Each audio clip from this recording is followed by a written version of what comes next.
Hello everybody and welcome back to the second shelf and to another video about my 1001 books you have to read before you die project.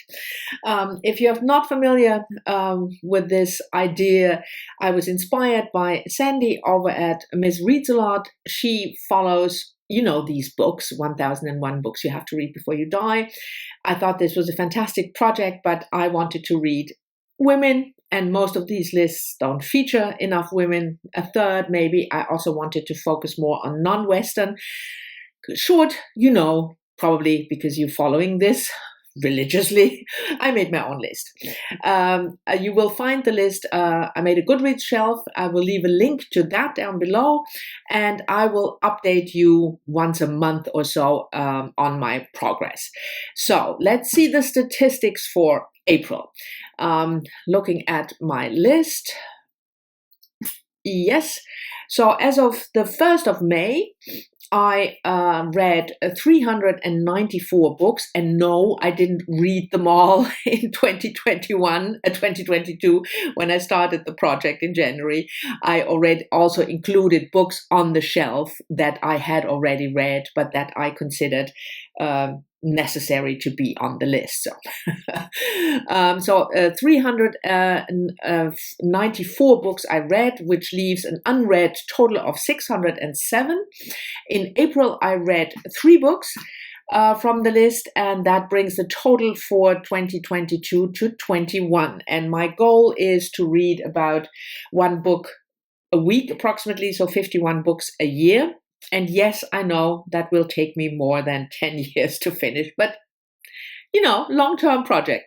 I like it. The books I read in April, there was, like I said, I read 3, which is good. I'm still in the range. End of June, I want to have 26 books, so it's still May and June to read 5 books. I'm certain that I will manage to do that. But if you look at the video that I made for my April picks and you compare them to the 3 books that I will talk to you about in a minute, you will see that only 1 book was on the list. So yeah, that happens, because reasons. The picks are things that it's more possibilities so that I know from what you choose, but sometimes a book comes along and knocks at my door and says, "Hi, how about me? I'm on the list as well, and I might as well choose that one."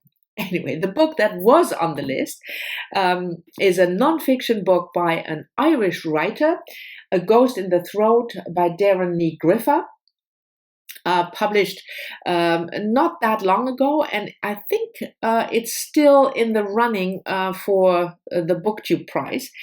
But it was first published in 2020 and then in the US in 2021. Never mind. So the author, Darren Nee Griffa, is an Irish poet, and this book is a memoir focusing especially on motherhood, because when she writes this, she has 3 and then 4 very young children, combined with her search for an Irish poet from a couple of 100 years ago, female poet. And there's only 1 poem left that she wrote, a long lament that this Irish poet wrote after the murder of her husband. So this combination really attracted me. I like the combination of memoir with a topic and also memoir with the life of another writer. But in the end, the book just did not really work for me. I didn't remove it from the list. I had 2 removals so far, so books that I thought should be on the list, and then I read them and I just thought they were not good. Really not good. So I removed them from the list. One was Margaret Dreville's The Red Queen, by the way. But I will still keep books on the list that I don't love. If I see, why other people might engage much better with the book, or why other people love the book or there is some other reason. So the fact that I gave this, I think 2.5 stars or something, is not a reason for me to immediately remove it from the list, because the project I thought was interesting, and the language of this author is really, really poetic. And I think that one of the reasons why I didn't connect that much with the memoir part also is because I don't have any children. I was more interested in the poet, the life of this poet part, and that didn't really come together because she couldn't find a lot about the poet. So yeah, but still, like I said, if you're interested in that theme, especially of motherhood, and she's not sugarcoating anything, it might be something for you. So this one I finished. And then the next one that was not on the list, but that knocked on my door, was Oh Pioneers by Willie Carter. I'm always having difficulty with her last name. I want to say Carther, but that's not true. So Carther. Anyway, help me pronounce this correctly. And this book was published in 1913, 1913. And I wanted to read, it's the first in a trilogy, her Great Plains trilogy. So it is about the farmer's life, the rough farmer's life of the Great Plains.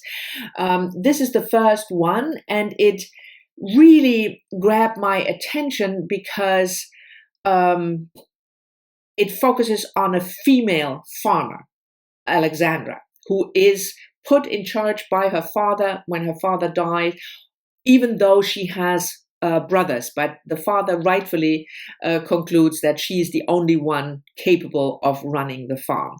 So we follow her life from early adulthood, when she's about 18, 19, into middle age, about running her farm and her personal life. I loved the atmosphere, absolutely adored the atmosphere, even though I'm a city girl, but it was so vivid. I thought the plot was a bit, far-fetched at times, maybe. But then it's the first in the trilogy. It is a debut. So it was still definitely worth it. And the other two in the trilogy are also on my list. And I will certainly read the other two as well and don't remove them from the list, even though the first one was not like, a 5-star celebration for me, but I really enjoyed it still for the atmosphere. And then the third one I read was a German book that I read together with Mel from Mel's Bookland Adventure. She suggested this Buddyread of a German author called Helene Böhlau, and the Der Rangierbahnhof is I forgot the English name already, but it's not the normal regular main station where you board a train, but it's the station where trains are moved back and forth in order to get them into the right direction. And that's significant for this book because it's about the life of a woman, Ollie. The book was published in 1896, and she marries Ollie, and she hopes that her husband will be able to give her the room to write, because she wants to write. She's a writer. And the idea of children, the typical idea of marriage, the life of a woman as a mother and wife and mother, just doesn't agree with her. And hasn't been translated into English. So I have a couple of books on the list that are German, because I am German originally, even though I try to have books on the list that are translated, but sometimes I find a book is important enough to be on the list, even though it's not translated into English.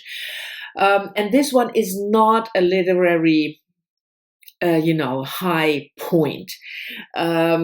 It's but the theme, and that a writer would write this in 1896, and that so much of it is still valid more than 100 years ago, 125 years ago, is amazing and frustrating. And so I feel that this really says something about the history of women and what is expected of us in society.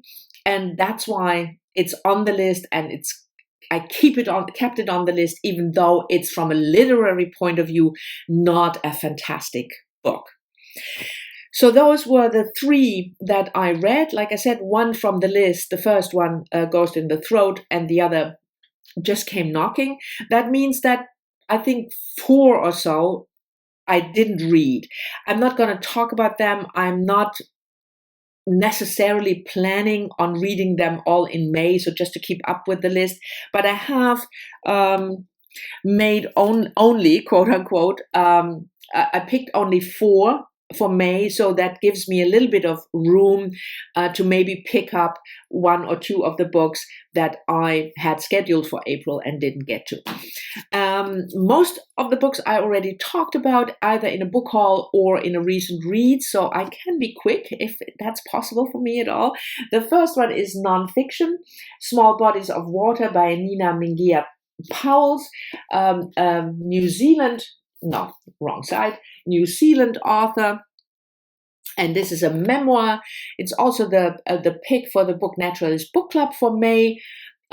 She was born in New Zealand. Her mother is from Borneo, and she lived all over the place with her parents. And the book is about various bodies of water, whether natural or man-made, that meant something to her, and more in general, the significance of small bodies of water for humans. I already started this, but I'm only like 10 pages or something in. The next, I also talked about quite a bit, a buddy read with Kim from Middle of the Book March, Natsuo Kirino, Out, translated from the Japanese by Stephen Snyder. This book was originally published in Japan quite some time ago, more than 20 years ago, 1997, but has only been published 15 years ago or 17 years ago. I mean, still a long time ago in English. It's crime, but it's not qualified as genre fiction, whatever that might mean. And it centers around 3 women in Japan working the graveyard shift in a factory. Very not a good life, also on the personal level, very rough. And then one of the 3 commits a crime, and she asks the other 2 co-workers and friends to help her cover it up. I just started this last Sunday, this buddy read, so there's not yet that much to talk about. Then the next up on the list is a short little fiction book, 2 Old Women by Velma Wallace. And finally, a book that I forget the publication date, 1993. This is Velma Wallace is an indigenous writer, and this is the retelling of an indigenous tale about a tribe that faces hardship and food shortage, and there are 2 old women who are considered not contributing to the tribe anymore, and they are left behind, left to die in the wilderness. It's a tale about resilience. You can imagine what will happen, but I'm not gonna tell you, obviously. And I had never heard of this book or this author, but I'm following the Book Cougars, Chris and Emily. I will leave a link to their Goodreads group down below, and they have a podcast and they talk about books, and that's fantastic, but they also pick a group read every quarter, and this is the second quarter group read, and I will finish it this week, hopefully, because the Zoom chat is next Sunday, and if I'm still awake at 1 a.m. Sunday night, I will join. And the last one is also translated fiction. Fieldwork in Ukrainian Sex by Oksana Zabusko, translated from the Ukrainian by Halinia Hirin. And I wanted to read more of Zabusko's work. This is probably not her most famous, but it's the one that I could get easily.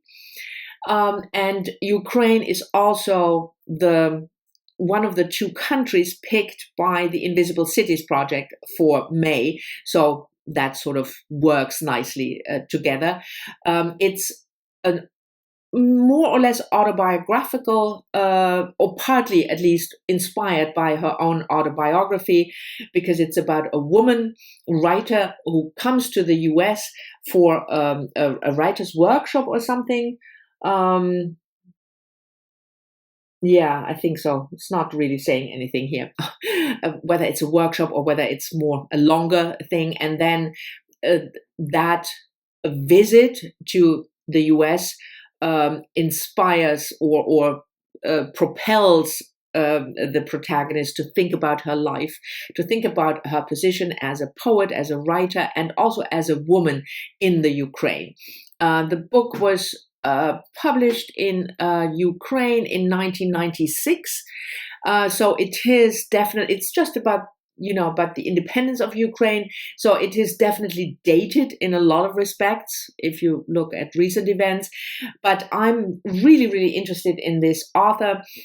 So I'm very much looking forward to this one as well. So these are my 4 picks, new picks for May. And again, there might books come knocking. So we'll see how many of those I read and whether I pick up any of the April leftovers. But anyway, thank you very much for watching. I hope you've enjoyed it. I hope you follow me on further on this journey, even though it might take more than 10 years. But for now, at least once a month, I hope you follow me. I'm looking forward to your comments as always, and I'll see you all soon in the next one.